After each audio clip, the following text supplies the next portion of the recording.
आप देख रहे हैं हिंदी न्यूज चैनल। मैं हूं चीफ एडिटर महेश कुमार पटवारी।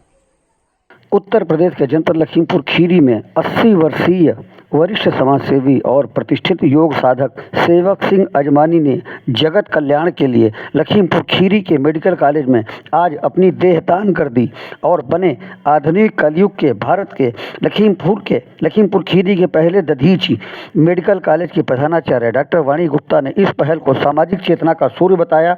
बता दें कि उन्होंने वर्ष 2012 में लखनऊ मेडिकल कॉलेज में देहदान की अर्जी की थी, जो स्वीकार हो गई थी। लेकिन जब लखीमपुर खीरी में मेडिकल कॉलेज की स्थापना हुई तो उन्होंने अपने अंतिम समर्पण को लखीमपुर खीरी में आयाम दिया।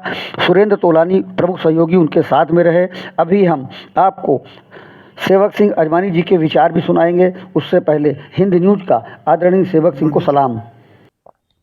आज हम लखीमपुर मेडिकल कॉलेज में आए थे।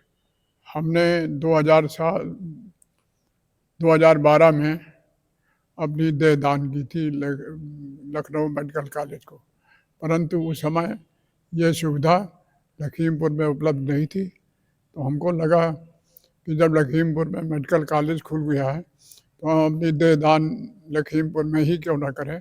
इसी संबंध में आज यहाँ की प्रिंसिपल वाणी गुप्ता जी से मुलाकात हुई और ये इस बात पे वार्ता हुई तो उन्होंने इस बात को बहुत सराहा, क्योंकि हम कई बार ये मानते हैं कि जब हम देह दान देते हैं तो कोई धार्मिक रीतियाँ नहीं पूरी हो पाती हैं, जिससे हमें ये लगता है कि शायद हमको मुक्ति ना मिले।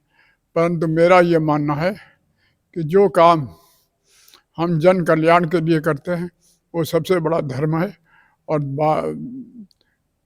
देह दान से हम उन सारे बच्चों को एक सीखने का मौका देते हैं, क्योंकि थ्योरिकल पढ़ाई तो होती है, पर जब हम किसी देह की सर्जरी करते हैं और उसके एक एक अंग को प्रैक्टिकली देखते हैं, प्रयोगात्मक दृश्य से देखते हैं, तो हमें बहुत जानकारी मिलती है। वो ऐसी जानकारी होती है जो हमारे याद में बनी रहती है, हमेशा हमें याद रहती है कि मानव शरीर में ये समस्याएं हैं, ये अंग हैं, इनका उपचार किस ढंग से हो सकता है। तो वो ज़्यादा प्रभावी तरीका मिलता है, जिससे कि समाज में लोगों में जागरूकता आती है और लोगों को इलाज कराने में सुविधा होती है।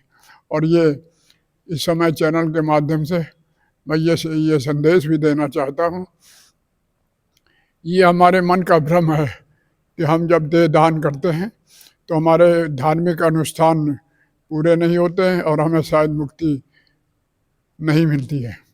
परंतु कभी जो लोग गीता का ज्ञान रखते हैं, भगवान कृष्ण ने गीता में कहा है कि आदमी के कर्म ही प्रधान है, कर्म के आधार पर ही उसको मुक्ति मिलना या न मिलना आधारित है। तो इसलिए धार्मिक अनुष्ठानों से ज़्यादा अपने कर्मों को सुधारें और ऐसे कर्म करें जिससे समाज, देश, प्रदेश का उत्थान हो और मानव कल्याण की बात हो।